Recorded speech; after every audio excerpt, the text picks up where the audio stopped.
Salam alaikum, Cheikh. Wa alaykum salam wa rahmatullahi ta'ala wa barakatuh. Vous pouvez faire votre présentation. Je m'appelle Ahmed Ibrahim.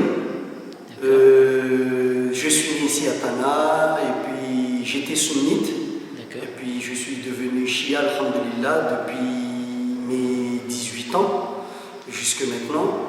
Alhamdulillah, je suis shia grâce à mes recherches personnelles et aussi grâce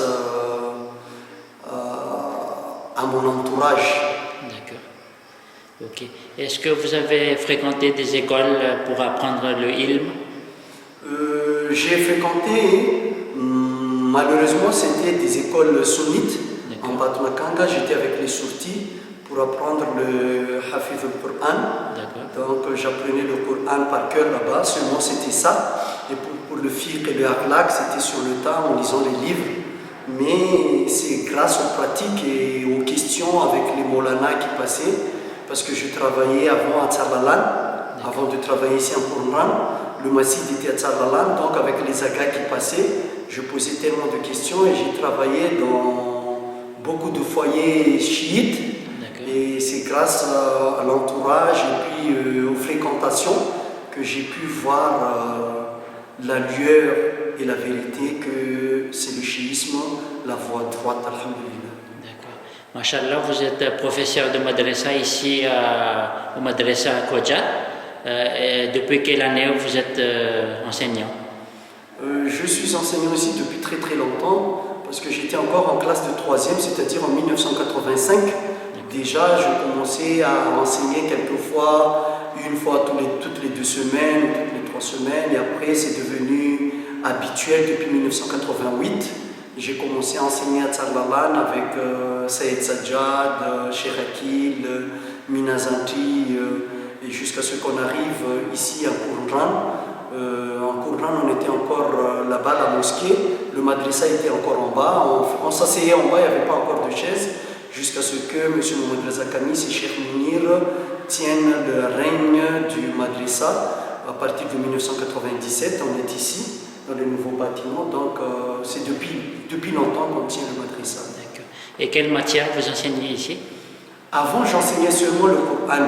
D'accord. Mais depuis presque une vingtaine d'années, 15 ans peut-être, 15 ans, j'ai commencé à faire de tout. J'enseignais le Coran, j'enseigne aussi le fiqh, l'akhlaq, tarikh, j'enseigne tout quoi. En langue française? Toujours en langue française parce que le Gujarati c'est pas ma langue, même si je le comprends. D'accord. Et au niveau de l'effectif du madrasa, est-ce que vous pouvez m'expliquer?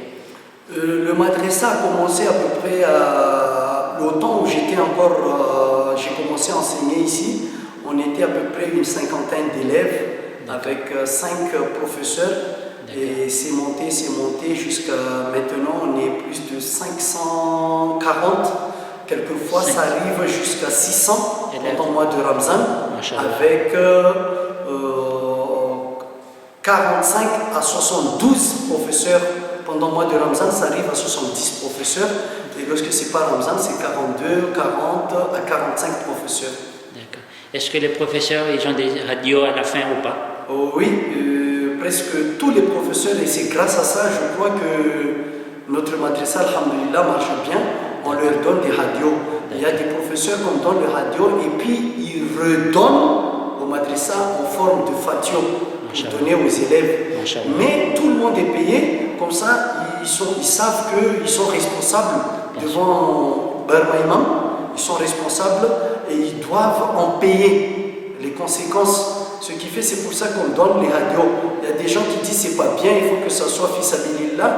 Mais si c'est fils sabilillah, on ne peut pas les commander. Ils peuvent démissionner le jour, ils peuvent venir le jour où ils veulent et ne pas venir. Tandis que lorsqu'on leur donne le salaire des radios, on leur dit que si vous ne venez pas, on va enlever. Donc ils sont obligés de venir. Ils sont motivés. Ils sont motivés. Et ils font des recherches aussi. Avant, il faudrait que ce soit toujours la direction qui leur donne toutes les leçons. Maintenant, ils recherchent beaucoup par Internet, par les Maulana. Et est-ce que vous avez de l'écolage ici? Oui, il y a un écolage à payer, mais c'est symbolique. Hein, C'est combien? puisque avant, c'était 50 000 francs par mois. D'accord. Maintenant, cette année-ci, ça vient de monter à 75 000 francs. Mais c'est symbolique, c'est à peu près dans les 3 euros par mois. D'accord, ok. Donc, mashallah, vous êtes professeur d'arabe, on peut dire de Coran. Et donc, moi, ce que j'aurais aimé, c'est que si vous pouvez nous réciter correctement le kalima, parce qu'il y en a qui font des erreurs. Donc, moi, j'aurais aimé que vous récitiez pour Kodja Télévision. Normalement, on dit La ilaha illallah Muhammadur Rasulullah. La ilaha illallah Muhammadur Rasulullah. Lorsque c'est pêche ou zabar, le début avant le Allah, on prononce avec wad, Allah. Mais lorsque c'est I, on dit lillah. Par exemple, lillahi fi sabilillah. Donc on dit La ilaha illallah Muhammadur Rasulullah. Mais lorsque, par exemple, je vais vous donner notre exemple, lorsqu'on emmène le janaza, on dit La ilaha illallah Muhammadur Rasulullah Ali waliyullah wasi'u Rasulillah. Là, c'est la différence. Là, c'est Rasulillah wasi'u Rasulillah. C'est à peu près comme ça, mais normalement, on dit La ilaha illallah Muhammadur Rasulullah. Donc, au début Rasulullah, et à la fin, c'est Rasulillah. À la fin. Wasiullah, par exemple. Rasulillah. Voilà. Lorsque c'est Rasulillah, c'est li, si on dit la. Mais lorsque c'est lou, on dit wa, avec un wad. Ça, c'est Mahraj, c'est le Mahraj. Le nom d'Allah, c'est spécial. Donc, ça se lit spécialement aussi comme ça. C'est une exception, hein, c'est un lam, mais il faut le prononcer wad lorsque c'est zabar ou zabar ou fath en arabe ou dhamma en arabe et pêche en gujarati on dit. Donc on dit Rasulullah, hein, Allahu Akbar. Donc pour résumer, je reprends La ilaha illallah Muhammadur Rasulullah. Voilà. Après, Aliun. Non, Ali waliyullah wasi Rasulillah. Mashallah. Donc là, pour terminer, si vous voulez envoyer un message aux jeunes de la Réunion, de France, de Tananarive, de partout.